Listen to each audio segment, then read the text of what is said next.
हाँ जी, good morning students. सो बच्चे अपना नेक्स्ट टॉपिक है एटीट्यूड टूवर्ड्स रिस्क। ठीक है। सो रिस्क दे टूवर्ड्स ਜਿਹੜਾ ਐਟੀਟਿਊਡ ਹੈ, ਦੇਖੋ ਐਟੀਟਿਊਡ ਦਾ ਮਤਲਬ ਹੈ ਕੋਈ ਕਿਸੇ ਚੀਜ਼ ਨੂੰ ਕਿਹੋ ਜਿਹਾ ਮਹਿਸੂਸ ਕਰਦਾ ਹੈ। ਠੀਕ ਹੈ। ਸੋ ਕੰਜ਼ਿਊਮਰ ਬਿਹੇਵੀਅਰ ਹੈ, ਉਹਦੀਆਂ ਡਿਫਰੈਂਟ ਚੋਇਸਿਸ ਹੁੰਦੀਆਂ ਨੇ ਕਮੋਡਿਟੀ ਆਫ ਬੰਡਲਸ ਵਾਸਤੇ। ਜਦੋਂ ਕੋਈ ਰਿਸਕ ਜਾਂ ਅਨਸਰਟਨਟੀ ਨਹੀਂ ਹੁੰਦੀ ਤੇ ਉਹ ਆਪਣੀ ਯੂਟਿਲਿਟੀ ਨੂੰ ਮੈਕਸੀਮਾਈਜ਼ ਕਰਨ ਦੀ ਕੋਸ਼ਿਸ਼ ਕਰਦਾ ਹੈ। ਪਰ ਜਦੋਂ ਰਿਸਕ ਹੁੰਦਾ ਹੈ ਉਦੋਂ ਲੋਕਾਂ ਦੀਆਂ ਜਿਹੜੀਆਂ ਪ੍ਰੈਫਰੈਂਸਿਸ ਨੇ ਉਹ ਡਿਫਰ ਕਰਦੀਆਂ ਨੇ। Most individual generally prefer the least risky situation. ठीक है। In other words most individual seeks to minimize risk तो उन्होंने असी रिस्क अवर्टर कहने हैं।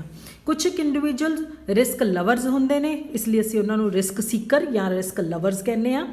कुछ एक इंडिविजुअल्स ने जोड़े इनडिफरेंट होंगे ने टूवर्ड्स रिस्क, इस करके असी उन्होंने रिस्क न्यूट्रल कहने हैं। But it is important to note कि ये जो डिफरेंट प्रैफरेंसिस टूवर्ड्स रिस्क ये डिपेंड करदियां ने इंडिविजुअल की मार्जिनल यूटिलिटी ऑफ मनी के उत्ते कि marginal utility of money diminish करती है या इनक्रीज़ करती है या कॉन्सटेंट रहती है। So as we shall explain below for a risk averse individual जिहड़ा रिस्क नूं अवॉइड करना चाहुंदा है उहदी marginal utility of money diminish करती है जिवें जिवें उहदे कोल होर मनी आई जाती है। मतलब जो मेरे को ज़्यादा पैसे ने तो मेरा अगर 100 रुपया गुम गया तो मैनू कोई दिक्कत नहीं है, पर जो मेरे को है ही 100 तो उही गुम गया फिर मैनू दिक्कत आऊगी। For a risk seeker marginal utility of money increase करती है जिमें जिमें उहदे कोल मनी इनक्रीज़ करती है।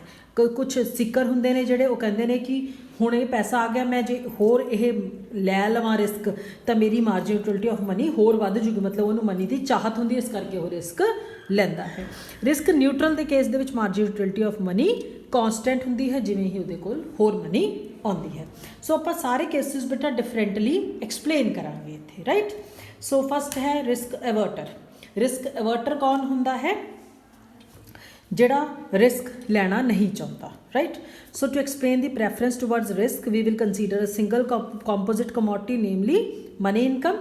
मनी इनकम लवांगे जिवें ही इंडिविजुअल दी मनी इनकम जिहड़ी है वो की रिप्रजेंट करती है कि उस तो वो कितनी चीज़ां खरीद सकता है। ठीक है।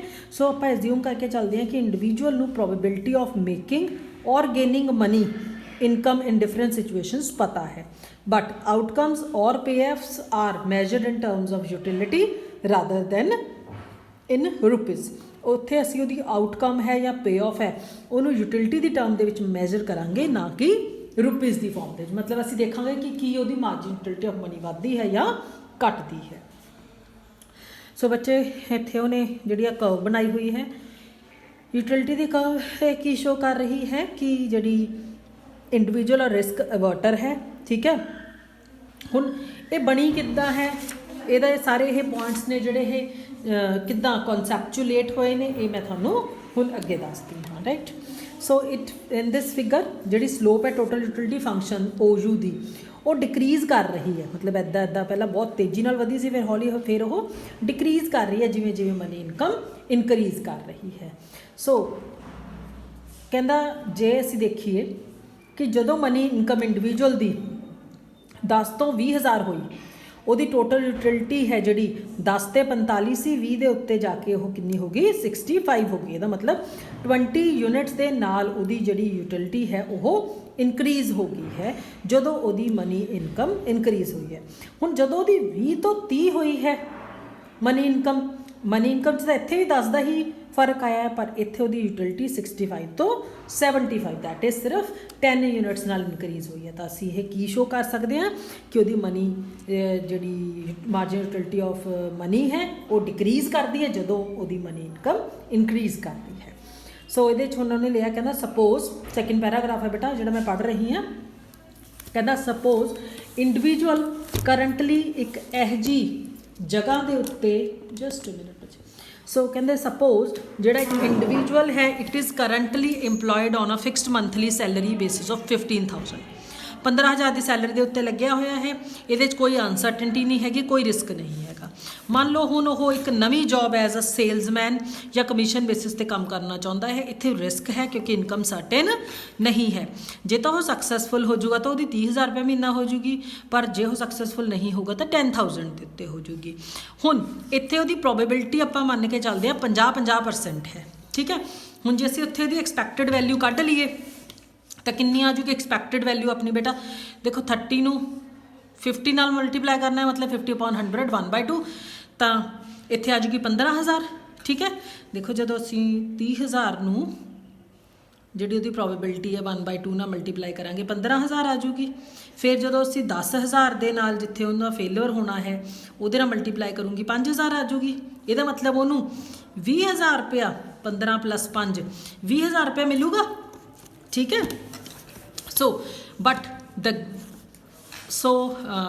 हो गया है ना, when there is uncertainty individual ਨੂੰ एक्चुअल यूटिलिटी है ਜਿਹੜੀ ਉਹਦੇ ਬਾਰੇ ਪਤਾ नहीं ਹੁੰਦਾ, but given the probabilities of alternative outcomes ਅਸੀਂ एक्सपैक्टेड यूटिलिटी ਕੱਢ ਸਕਦੇ ਹਾਂ ਵੈਦਰ इंडिविजुअल ਨਵੀਂ ਰਿਸਕੀ ਜੌਬ ਨੂੰ ਪ੍ਰੈਫਰ ਕਰੂਗਾ ਜਾਂ ਆਪਣੀ ਸੈਲਰੀਡ ਜੌਬ ਦੇ ਉੱਤੇ ਹੀ ਖੜਿਆ ਰਹੂਗਾ।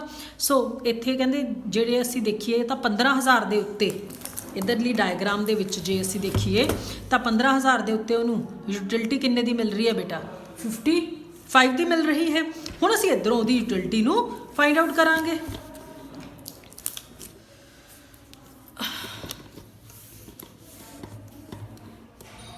सो इत्थे हुण देखो further in case of new risky job if जे वो सक्सैसफुल हुंदा है 30,000 मिलता है। ठीक है, तो जे वो सक्सैसफुल नहीं हुंदा तो उन्होंने 10,000 की मिलूगी। आ तो कड्डी है वो एक्सपैक्टेड इनकम जो आपां इत्थे कड्डी है। हुण आपां एक्सपैक्टेड की कड्ढनी है वो यूटिलिटी कड्ढनी है। हुण एक्सपैक्टेड यूटिलिटी आपां किहड़े केस ते कड्ढनी है 30,000 ते 10,000 दे उत्ते। देखो हुण इत्थे बेटा 30,000 दे उत्ते वो एक्सपैक्टेड यूटिलिटी कितनी है 75 ਤੇ ਜਿਹੜਾ 10,000 ਹੈ ਉਹਦੇ ਤੇ ਐਕਸਪੈਕਟਡ ਯੂਟਿਲਿਟੀ ਕਿੰਨੀ ਹੈ 45। ਠੀਕ ਹੈ, ਤੇ ਦੋਨਾਂ ਦਾ ਚਾਂਸ ਕਿੰਨਾ ਹੈ 50-50।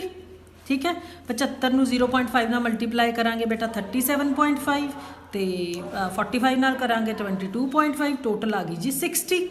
ਇਹਦਾ ਮਤਲਬ ਜਦੋਂ 20 ਦੇ ਪੁਆਇੰਟ ਦੇ ਉੱਤੇ ਹੈ ਤਾਂ ਉਹਨੂੰ ਮਤਲਬ ਜਦੋਂ ਰਿਸਕੀ ਜੌਬ 'ਚ ਹੈ ਤਾਂ ਉਹਨੂੰ 60 ਦੀ ਯੂਟਿਲਿਟੀ ਮਿਲੂਗੀ। ਠੀਕ ਹੈ, ਪਰ ਜਿਹੜੀ ਉਹਦੀ ਪ੍ਰੈਜ਼ੈਂਟ ਜੌਬ ਹੈ ਜਿੱਥੇ ਉਹਦੀ ਫਿਕਸਡ ਸੈਲਰੀ ਹੈ ਉੱਥੇ ਕੋਈ ਅਨਸਰਟਨਟੀ ਨਹੀਂ, ਉੱਥੇ ਉਹਦੀ 55 ਦੀ ਯੂਟਿਲਿਟੀ ਆਲਰੇਡੀ ਮਿਲ ਰਹੀ ਹੈ। ਠੀਕ ਹੈ, ਤੇ ਜਿਹੜਾ ਉਹਦਾ ਰਿਸਕੀ ਹੈ ਉਹਦੇ 'ਚ 60 ਦੀ ਮਿਲ ਰਹੀ ਹੈ। ਇੰਡੀਵਿਜੂਅਲ ਰਿਸਕ ਐਵਰਟਰ ਹੈ। ਠੀਕ ਹੈ, so as the nature of his utility income ਹੈ ਜਿਹੜਾ ਉਹ ਸ਼ੋਅ ਕਰ ਰਿਹਾ ਹੈ। ਠੀਕ ਹੈ, ਸੋ ਇੱਥੇ ਉਹ ਕੀ ਕਰੂਗਾ ਉਹ ਸਟਿਕ ਕਰੂਗਾ with the certain income. He will choose ਦ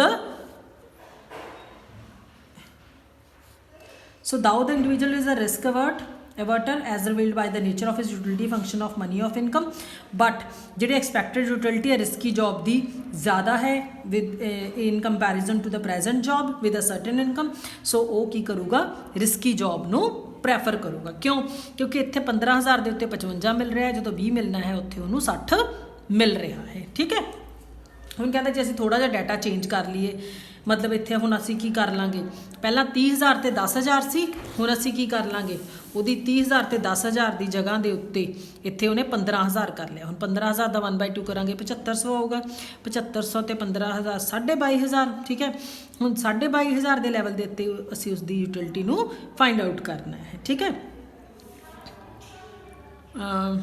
नहीं उन्हें की किया 30,000 जे उन्होंने सक्सैसफुल हुंदा है, सक्सैसफुल होंदा तो earns 30,000 double the present assured, but J fail होंदा है तो उन्होंने जोड़ा है वो इनकम 0 हो जाती है। यदा मतलब हम 80 इत्थे 30,000 × 1/2 15,000 आ तो आनियो ही नहीं, तो 15,000 के लैवल दे हुण 15,000 के लैवल के उत्ते उन्होंने कितनी मिल रही है 55 एश्योर्ड दे विच। ठीक है, हुण रिस्की दे विच असीं जे फाइंड आउट करांगे 0 यूटिलिटी दे उत्ते उन्होंने 0.5।